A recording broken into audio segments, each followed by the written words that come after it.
someday I'm going to do some like actual experiment on what's the smallest thing I can offer you versus like what's the most you would do for just a single point of extra credit. I'm telling you, students will do anything even for that 1 point.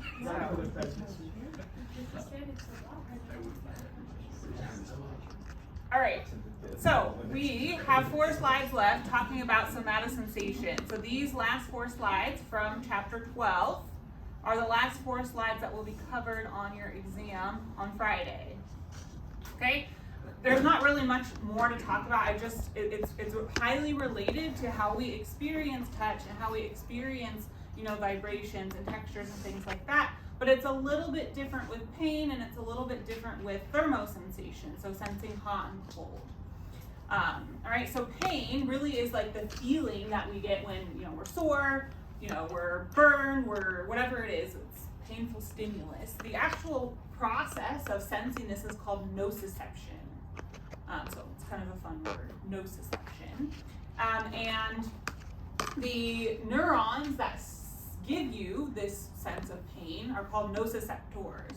So right here, nociceptors. All right? Accosted by this fly today. All right, and so what happens, so in this example you see something sharp has gone into the skin. Right, there's noxious stimuli. So noxious is kind of something painful or something disagreeable that are activating these nociceptors. All right. First of all, we have mechanical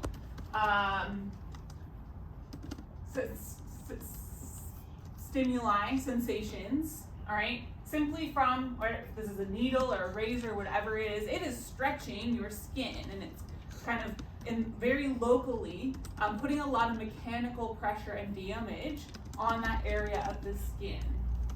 Okay. In this diagram, we also have chemical stimuli. All right, so when you get injured or something, punctures your skin, in response to that, all sorts of things are going to be released. All right, there's things that are released from the cells of the skin. One thing that's released are proteases. It's going to start breaking down proteins. There's a component of the extracellular matrix, so it would be outside the cells. And inside, right, just outside of the cells, that break down something that forms bradykinin. All right, that's something that happens in response to the release of these chemicals. We even get things like extra potassium release and even ATP release. There's all sorts of things that happen really quickly upon this painful stimulus. Prostaglandins can get produced, right? Those are produced from the membrane phospholipids by these things being excreted from the cells. And all of these are local signs of damage, right? It's telling your cells in this local area, there's damage here, all right? And so this is going to activate basically free nerve endings. So our pain is mostly sensed by just these free nerve endings that are up in the skin. If we go back to this diagram of the skin, right, here's all these free nerve endings. So they're really all sorts of places on the body. They kind of just stick up into the skin. And upon the damage, all of these different things activate these nociceptors. So that information will go up to the brain to tell us we are feeling pain, there's something going on here, right? That's protective, so that we can do something about it, whether that's move away from the stimulus, or if it's a chemical, we can try to wash it off. We can take an action to kind of mitigate what's going on.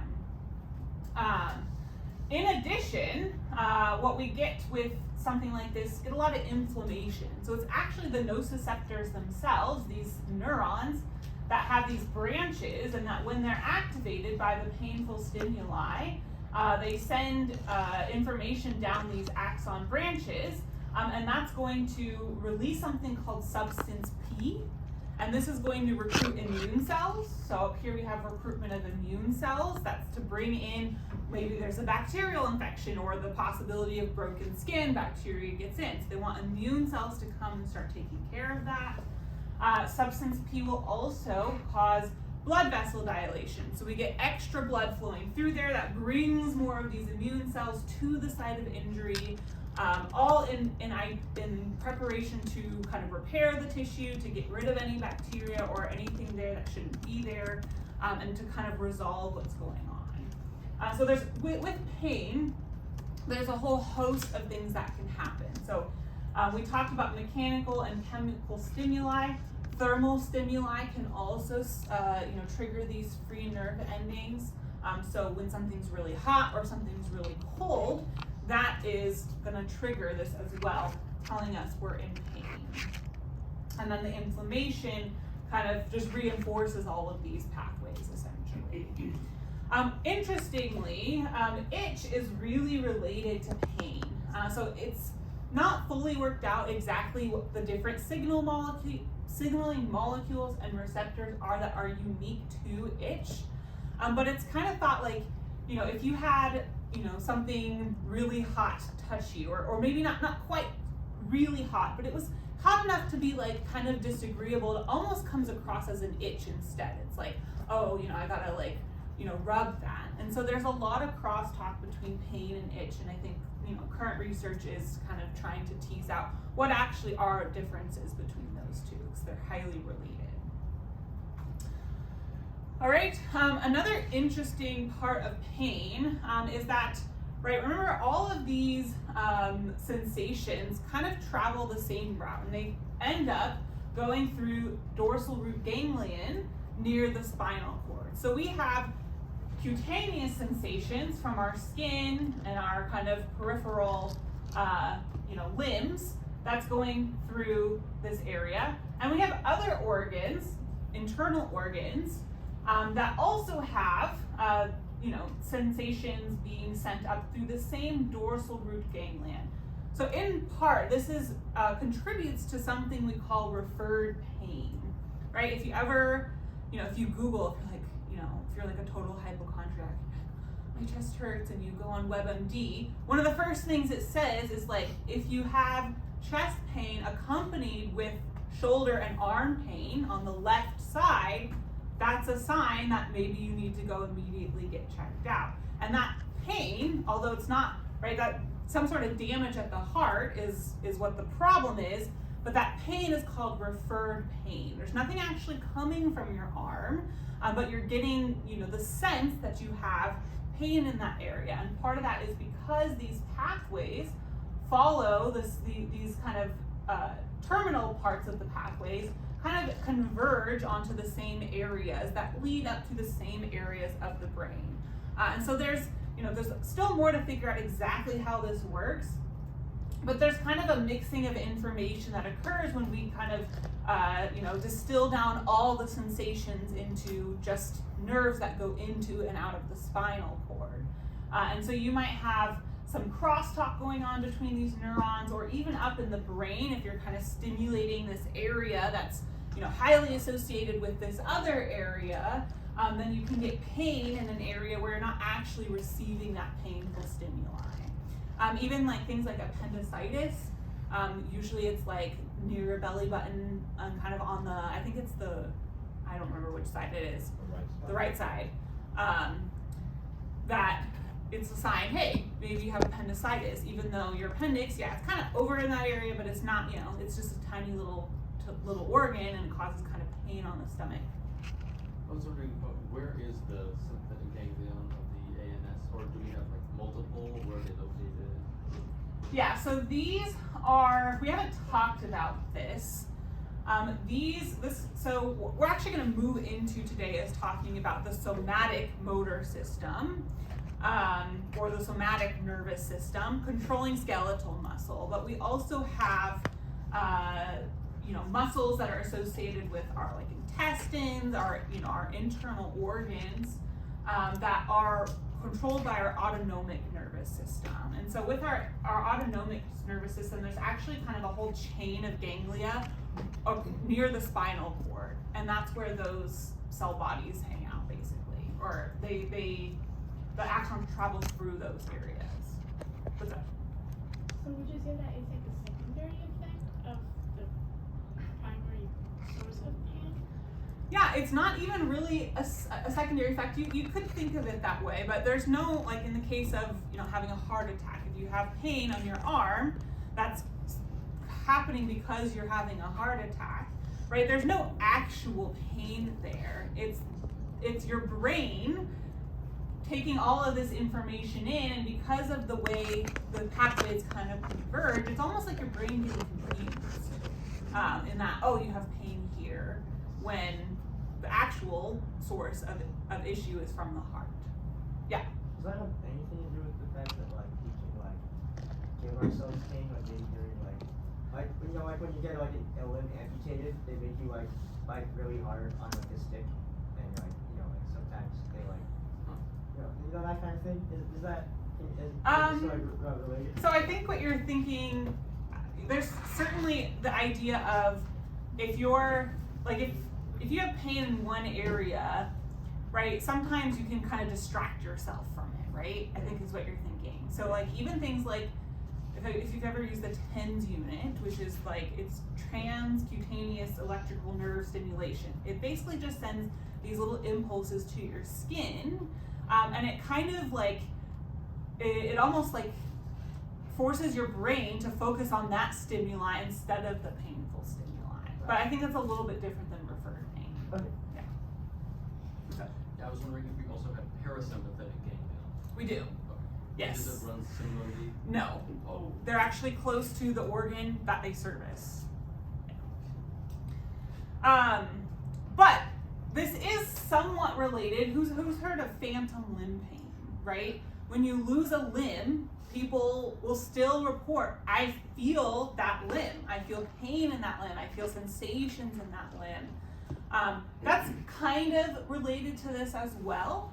I think there's other parts of that, right? If you were to lose, this patch of skin, wherever that is, let's say it's on your ankle or something, right? You're not losing the entire nerve pathway. And so somehow that can get, activated by these other neurons that are close by. It sends a signal up to your brain that you're receiving that pain, even though that limb isn't even there. Yeah. So how you said how the pain pathway and the itch pathway are probably pretty similar, like they follow the same one? Yeah. Have you heard of like the sensation where someone thinks like something's like crawling under their skin but there's like nothing there? Is that like similar to with like referred pain? I'm not sure how that relates exactly to referred pain. I think my guess is that would be more mediated with like higher order things in the brain. Is like it's almost like if you think bugs are crawling under your skin, it's almost like a hallucination, right? Not necessarily that you're seeing things, but something along those lines. Yeah, would be my guess. Yeah.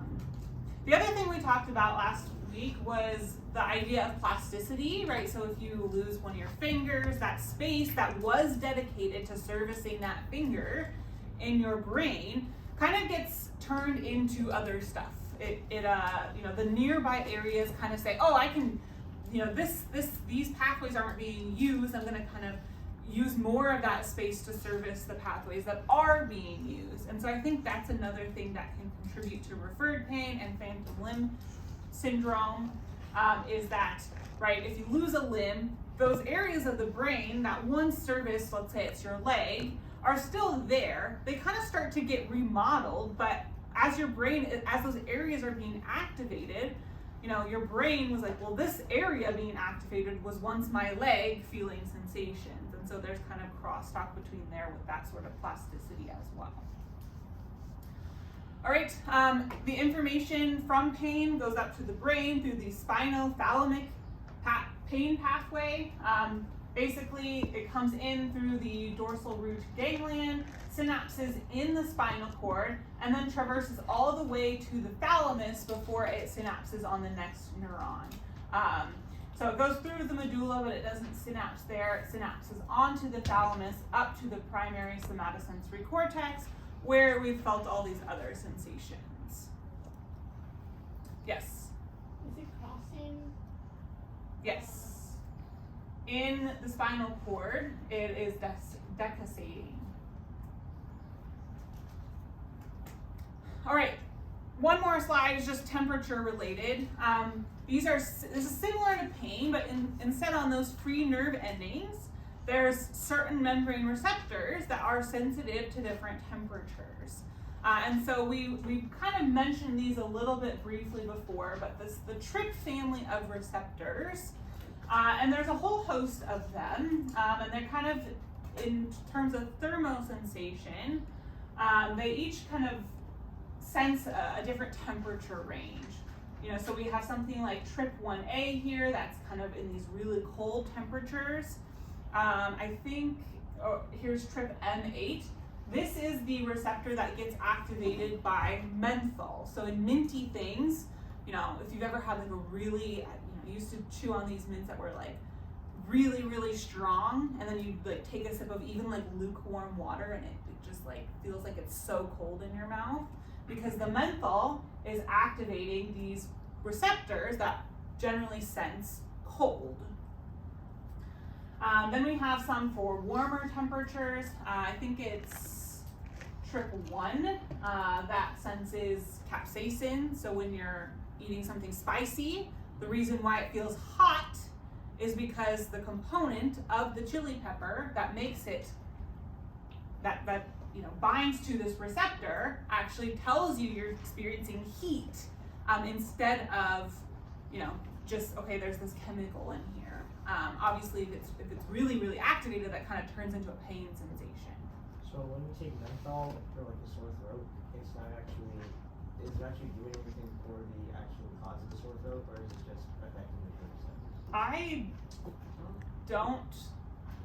I'm not positive, but I think it's just to provide that like cooling, soothing sensation. Yeah. These thermoreceptors will also adapt upon receiving a stimulus. So here, if we're looking at skin temperature, and we're kind of at, you know, standard temperature, and all of a sudden it drops, we get our cold receptor that fires really quickly. But as that stimulus is still there, it kind of slows down, and then when that temperature goes back up, our warm receptors actually fire really quickly, and then they'll kind of adjust over time. This actually has to do with a lot of our temperature sensations are relative, right? So if you're really freezing cold sitting in like a movie theater, and then you walk out into the warm sun, it's such the best feeling. It feels so good. But then if you hang out in that sun for a little bit longer, like, oh, it's actually kind of hot, because a lot of our temperature sensation is relative to what we were just experiencing. Same thing, if you want to try this, you can get like a bucket of cold water, ice water, a bucket of hot water, put your hands in both for like a minute, if you can stand it. And then if you put your hands into lukewarm water, the one that was in hot water will feel cold, the one that was in cold water will feel pretty warm. And so that's not because the lukewarm water is different temperatures, it's because of what your hands were just experiencing. And so there's kind of a sense about temperature that is really relative changes over kind of absolute changes. Yeah? So perhaps in lab the day was too warm, so that's why we couldn't feel the warm water. That's why they heated up. Perhaps, probably not, but it could contribute. So in lab, we actually did a little bit of a test, right? You don't have these receptors evenly spread all throughout your skin. So if you take a little probe that's cold and just kind of a little pinpoint, and you start touching parts of your hand, some parts you're going to be like, wow, that's cold, and other parts it's just going to feel like touch. Same thing with the hot probe. If you touch different parts of your hand, right, you might get right on a nerve ending that has one of these receptors, and it sends the signal to your brain, this is hot. But if you go right next to it, there might be a spot where, hey, I can't even feel that heat, and that must be a spot where those whatever nerve endings are present there don't contain the appropriate receptor to mediate that sensation. All right, any, yes? Okay, just with like the nerve endings, just to kind of like cap with those, they like, is it like the degree of heat or like coolness that like they're able to like send a stimulus and send like each different receptor? Or- Yeah, more so, right, these receptors, these TRP receptors, their structure, and we're not getting into how this works, but for instance, TRP1A can really only respond to temperatures between, I don't know, maybe 12 and 16, or probably not that narrow, but somewhere between 10 and 20 degrees Celsius. So if you experience that temperature on a place where there's a TRP1A1 receptor, you would sense cold. Yeah, so it's less about like, right? Because if it was not quite this cold, but it was just a little bit cold, it would be sensed by a different receptor. So it's more about which receptors are present. Yeah. Can you burn the receptors? Like, for example, Yes. you know how, I don't know how moms have like a hand of steel. Like, somehow they can put their hands in the pan and nothing happens. So, like, do they burn the receptors, or they adapted to that, or how does that work, do you know? I would probably say a little of both if I had to guess. You can, if you get a really bad burn, sometimes you have deficits in sensation of that area, sometimes for life, right? So if you totally, destroy a patch of your skin, you might touch it and it feels basically just numb. And so if you have repeated burns, I would imagine that could happen. Probably already also build up a little bit of a tolerance, maybe, kind of like guitar player develops calluses, or, weightlifters develop calluses. And what once hurt to pick up doesn't really hurt anymore because the skin has kind of adapted for receiving that repeated input. All right, any other questions on temperature or pain or any of that? All right, so we are going to start to talk about spinal motor systems. Once again, this will not be on your exam on Friday, so I would encourage you to just listen, take notes, try to understand, but then we'll revisit it moving beyond Friday, okay? So we're shifting gears a little bit here. We spend our first section talking about the cell biology of neurons and stuff like that, right? Action potentials, the mechanisms that play inside neurons, inside cells. This last section we've spent talking about all the information that comes from our environment, our surroundings, our body, and our perception of that information that extends up to the brain that gives us the perception of those things. Is our environment hot or cold, or is this surface rough or smooth? Things like that, right? But we don't just perceive things, we act on them, right? It would be no good for us to feel all these things if we then don't have some sort of output. And all the outputs that we are going to have involve some sort of muscle movement, all right? Even, I'm thinking something in my head and I want to speak now. I have to move the muscles in my mouth. If I want to turn my eyes, I have to move the muscles in my eyes. So really, all of our actions are mediated by some sort of muscle. And we'd call that muscle, plus all of the associated neurons that service that muscle, a motor system. Okay? So this information that goes out to our muscles comes from kind of two places, right? We're going to talk in this chapter about information that comes from the spinal cord. So all of the information that's going to mediate what we're talking about in chapter 13 is actually stuff that occurs in circuits that involve the spinal cord, but they don't necessarily involve the brain, right? We will also then talk about how the brain plays a role in these movements, all right? So there's kind of that, so with spinal motor systems, we're going to discuss a few reflexes, things that you do without your brain even having to have input, that still allow that muscle to move or whatever. Our book comments that this is where the phrase like a chicken, like you're running around like a chicken with its head cut off, is that if you were to actually cut off the head of a chicken, there are some spinal motor circuits that would still allow certain movements to happen because they occur without input from the brain. Now, I'll just caveat that a little bit and say, right, information from the brain comes down through the spinal cord. So ultimately, every output onto a motor neuron comes from the spinal cord, but some of it does so without extra input from the brain. Yeah? Do maybe some animals have more spinal motor systems than others, or stronger ones than others, or? Probably, yeah. I don't know. Okay, so we're gonna kind of look at stuff like this, right? So we have a muscle.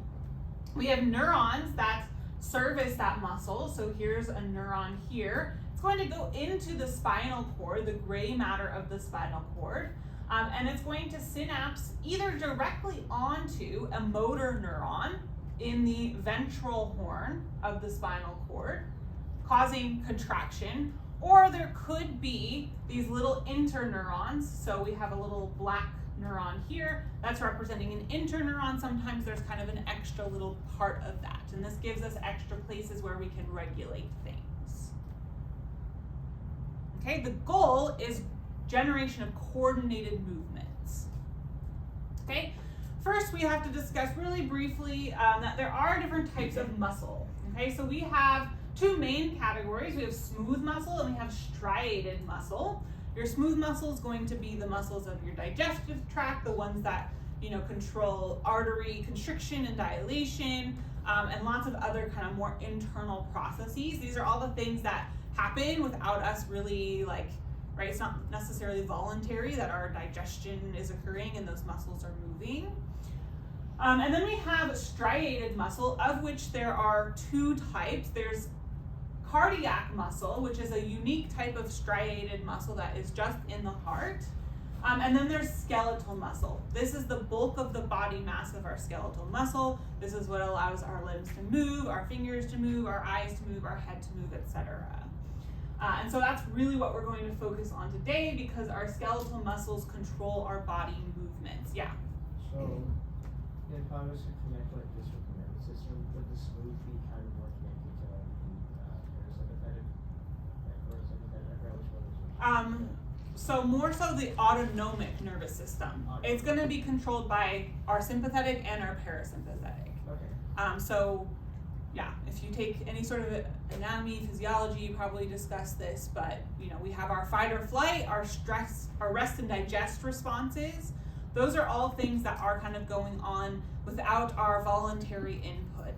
And that's all controlled through the autonomic nervous system. What we're talking about with skeletal muscle is the somatic nervous system. Right. Okay. And this is going to be pretty much voluntary movements, although we're going to talk about some reflexes that kind of occur. It's not exactly voluntary, but in general, skeletal muscle is responsible for our voluntary movements. Yes? So would you say a smooth muscle is pretty much everything but the heart, like any organs? Yeah. Other than the heart. Pretty much, yeah. All right, if we look at skeletal muscle here, we call it striated, and that's because when you actually look at the muscle, they have these little stripes. And that kind of is sort of shown here. This isn't the best diagram, but we have areas where there's kind of less color, less pigment, and areas where there's more. And that has to do with the actual protein fibers inside. So there's actin and myosin and related proteins that appear as thick and thin filaments. And anywhere where there's a thick filament, we just get more color. And anywhere where there's only thin filaments, hi. Just dropping this off. That's a remote for the participant. Okay, thank you. It's a little bit of a lighter color. So that's why we actually call it striated. All right, and if we look at a muscle, so here we're looking at, the elbow joint and its associated structures and muscles. Within that, we see that muscles contain many muscle fibers. All right, so the muscle fibers are the actual muscle cells. So muscle cells are very unique, like really actually quite long cells. They have multiple nuclei. They have all of these things inside that I was just talking about called myofibrils that allow it to have this structure and allow it the ability to contract. All right, so our muscles have to contract to control our movements. And so when we say muscle cell, it's the same thing as a muscle fiber. So if we were to look at our bicep, we would see all these different muscle fibers coming down, and these are our individual muscle cells. They are innervated by axons from the central nervous system, so you can see that the axons kind of branch out and connect to each individual muscle fiber. Okay, as shown there. All right, so we're going to use the elbow joint as kind of just an example to look at this.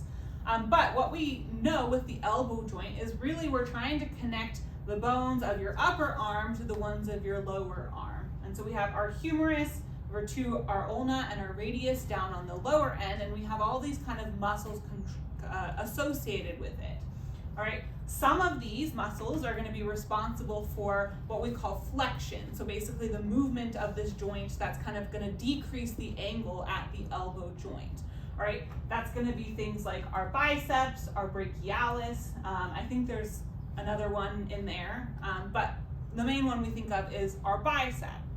All right, then we have muscles that will control the downward movement, so the movement getting wider at this joint.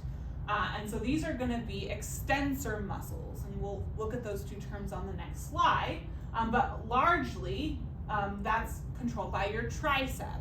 And so these are kind of opposing muscles that together allow us to coordinate whether we're going to extend the angle here or shorten the angle here. So if we look at this diagram, this is kind of a simplified diagram of the elbow joint, right? This would be like your forearm, this would be your upper arm, and here's our muscles connecting it. Not showing all of them, just some. And so once again, we have flexors that allow us to flex, or that joint to undergo flexion. And then we have extensors that allow that joint to undergo extension. All right, and within those, all of the muscles that control flexion are called synergistic muscles. Basically, they are coordinated to kind of control the same movement. And then we also have synergistic muscles that are extensors. They're coordinated to allow for extension. But our flexors and extensors are antagonistic muscles to each other. And so the idea is, if we want to flex at this joint, right, not only do we need contraction of our flexor muscles, but we need our extensor muscles to relax. If both of these are trying to contract at the same time, right, you're going to have a really tough time making any sort of movement. Same thing, if we want to undergo extension at this joint, then we need these flexors to relax, and we need our extensors to contract.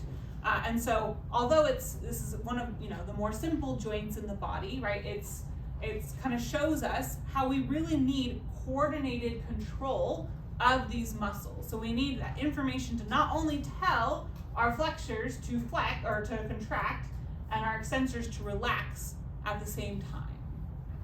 And that's kind of what we're going to be looking at. Yeah. If both contract at the same time, is that when you get cramps or no?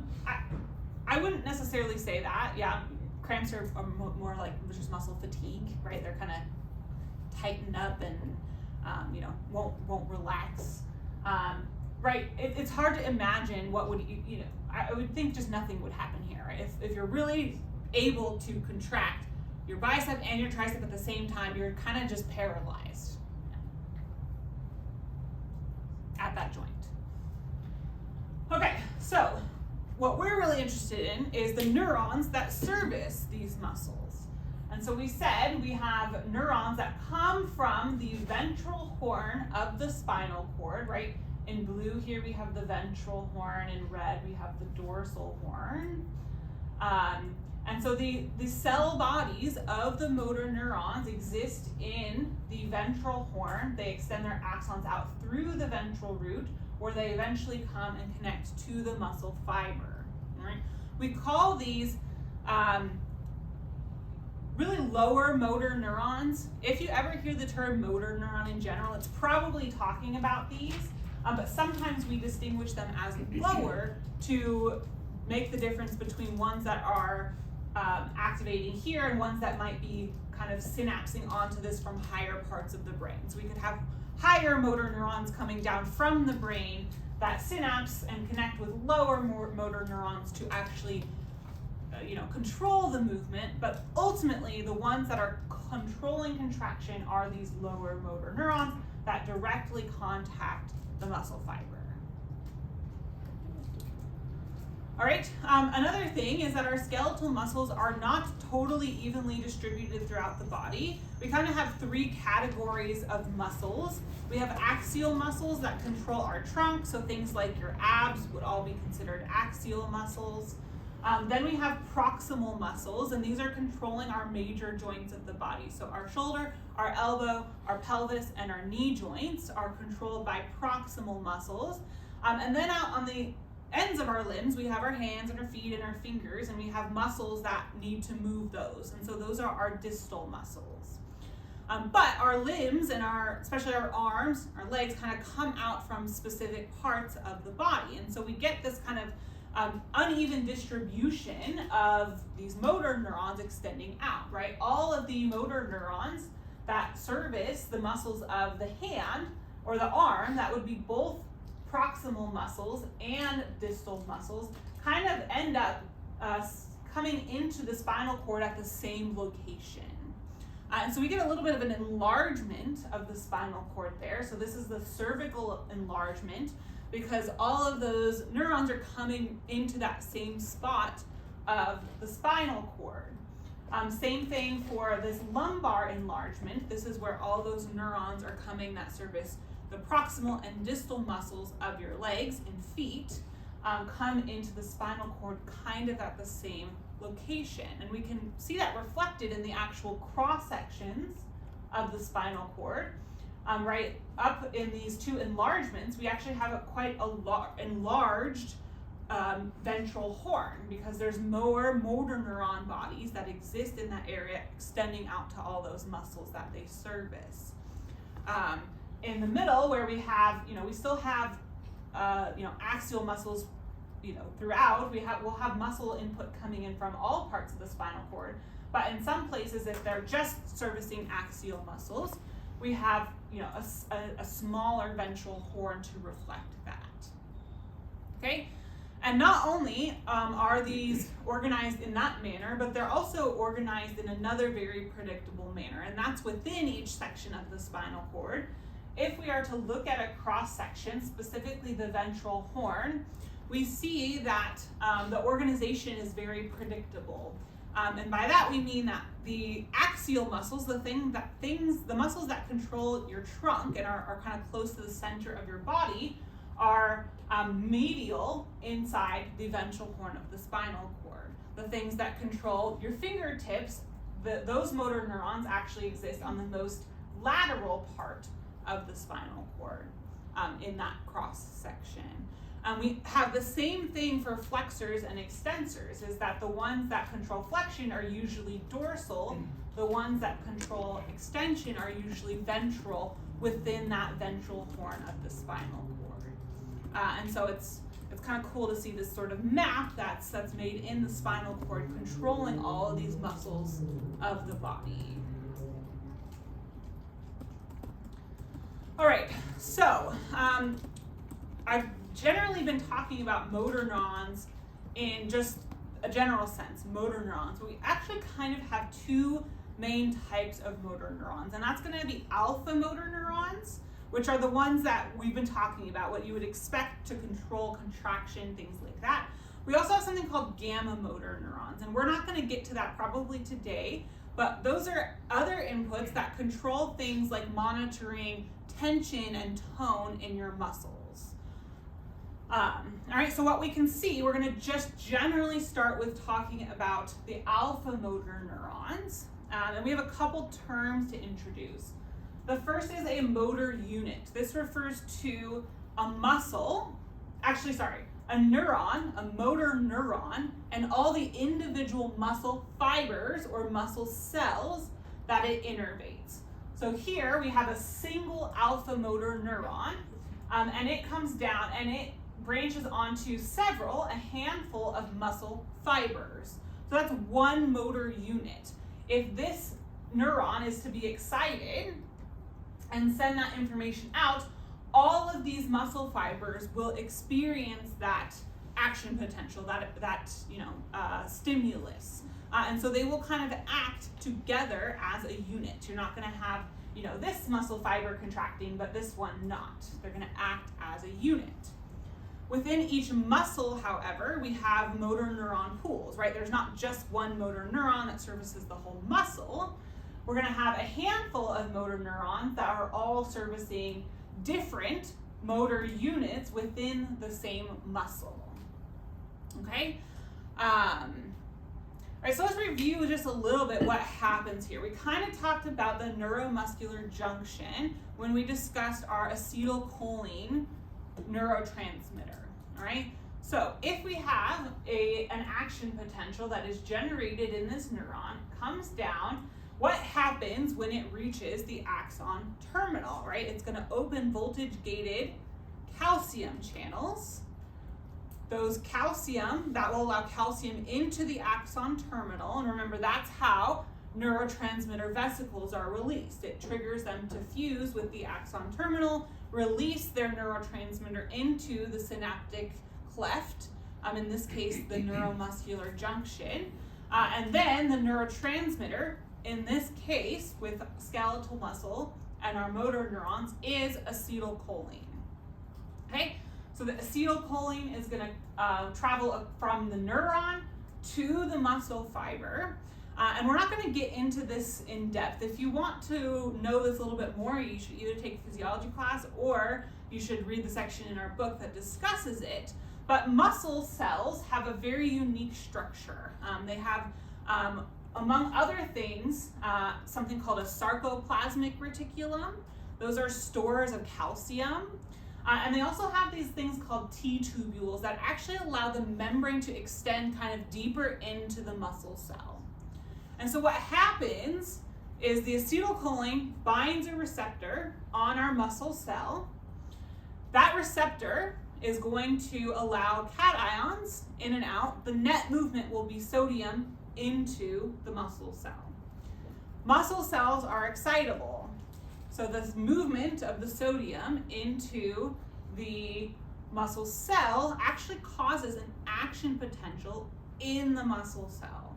Okay? That's going to extend through those little invaginations of the membrane, and ultimately what's going to happen is we're going to trigger calcium to be released into the cytosol, both from the outside of the cell and from that sarcoplasmic reticulum. And it's the release of calcium that allows contraction to occur. Once again, there's a lot of extra steps in there, but the idea is we have this sort of excitation, contraction coupling, where our neuron sends an action potential, it releases acetylcholine that binds to receptors on the muscle cell, and then through some other steps we get release of calcium that allows for contraction of the muscle cell. But ultimately is those action potentials coming from the neuron that start that process. Okay? We've talked a little bit about how there's a very high reliability of action potentials, kind of sending that information directly converting it into muscle contraction. Right? So one presynaptic action potential up here actually triggers an excitatory postsynaptic potential, so an excitatory potential in the muscle cell that can trigger an action potential in the muscle cell. And so even just one action potential is actually usually enough to trigger what we call a muscle twitch. So if you've ever been sitting somewhere and your muscles like twitching, right, you have these like really little contractions of your muscle, but it's not enough to actually move anything. That would be a muscle twitch. So it's kind of this brief contraction and relaxation that occurs. All right, but we want our muscle contraction to be able to be graded, right? That little twitch isn't enough for me to pick something up and move it around or to move my arm at all. So we need to have a stronger stimulus to allow us to move our muscles in a stronger way. Yes? So does the muscle twitch happen voluntarily, or is it just Well, that would be input coming from, I mean, if you're talking about just a muscle twitch while you're just sitting there, right, something triggered that. So somehow, whether it was an action potential from a neuron or calcium got into the cytosol, triggers that. When we say muscle twitch, we really mean kind of the basic unit of muscle contraction, right? You might have just one single motor neuron being really lightly stimulated to have a little contraction and release. It's not your entire muscle, it's just kind of a little part of the muscle that twitches, is what we refer to as a twitch. Okay, for us to be able to move our arm or pick up a heavy weight, right, we need a lot more than just a little muscle twitch. So we need to have this graded contraction. And so we're kind of looking at that over here, right? If you have just one brief, or in this case, two kind of not super close together action potentials, you get a little bit of muscle contraction, but it kind of quickly goes back to relaxation. Same thing here, you get another action potential, you get a little bit of contraction, but it quickly relaxes, right? So we can increase this response in a few ways. The first is the firing rate. So here we just increase firing rate. We go a little bit quicker, a little bit quicker, a little bit quicker, and all of a sudden now we can end up with sustained contraction of that muscle. So that's like, once again, if you're picking up something really heavy and holding it right here, those muscles are continuously contracted because they're receiving continuous action potentials to stay contracted. The other part where we can increase this response is we can recruit additional motor units. All right, so we said, right, if all of this is happening in just one motor neuron, then that's still not going to allow the entire muscle to work as effectively as possible. But as we want a stronger and stronger response, we can recruit more motor neurons, motor units, that will activate more muscle fibers and activate an even stronger contraction. All right? Usually this happens from smallest to largest because we want to be able to do things like, just gently move our fingers, right? We don't want that to be a super strong response. But if all of a sudden I need to hold on to something really tightly, I really want everybody on board doing that. So with your strongest contractions, you're triggering your largest motor units. By large, I mean this alpha motor neuron might synapse onto 100 muscle fibers versus our eye muscles that control eye movement. It's every motor neuron synapses onto roughly 3 muscle fibers. So the more muscle fibers involved, the more kind of drastic a movement that can be experienced. Once again, this allows us to do things like gently move your fingers or hold a pen and write, but also to grip onto something. Rock climbers can grip really hard onto tiny surfaces. And we need to be able to do both of those typically throughout our day-to-day life, although not necessarily rock climbing, but be able to have really fine movements and also really strong muscle contractions. All right, we will pick up here next time, and I'll see you then.